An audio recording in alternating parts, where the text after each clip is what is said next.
A major controversy is unfolding after a Russian shadow fleet vessel reportedly carrying suspected stolen Ukrainian grain quietly entered Haifa port in Israel, triggering outrage from Kiev here.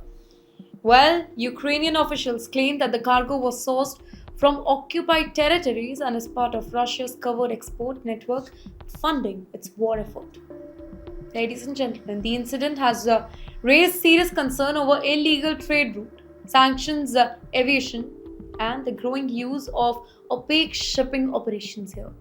Well, with diplomatic tensions rising, questions are now being asked about accountability and global enforcement as the shadow fleet continues to operate under the radar. In fact, according to these reports, the vessel is believed to be part of what experts describe as a wider shadow fleet system. Ships that often change flags, ownership record, and shipping routes just to avoid detection and bypass the international sanctions here. Now, these networks they are frequently linked to efforts to move sanctioned goods, including grain, oil, other strategic commodities through indirect routes across multiple regions. Here, Ukrainian authorities they have strongly condemned the alleged shipment, stating that grain taken from occupied territories is being exported without consent and used to financially support Russia's ongoing military operations in Ukraine. In fact, they argue that such actions they violate international law and deepen the humanitarian and economic impact of the war.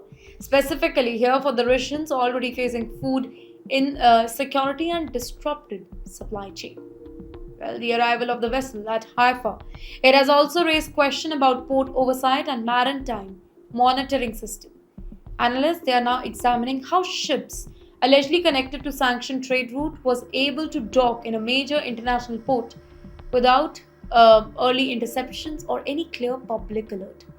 And also, this has led to renewed debate about gaps in global shipping intelligence and enforcement coordination between the countries. Wait, at the broader level, this whole incident highlights the continuing challenges of enforcing sanctions in modern maritime trade. Shadow fleets, they are increasingly seen as a tool used to move restricted goods while avoiding the direct attribution, often operating through complex ownership structure and offshore registrations. And you know what? That makes tracking accountability difficult for regulators and international watchdogs. Well, in the end, as diplomatic pressure builds, Ukraine is expected to push for stronger international actions against such shipping practices, while question that remains about how global maritime authorities will respond. The situation it adds another layer of complexity to an already strained geopolitical tension involving Russia, Ukraine, and broader international trade security system.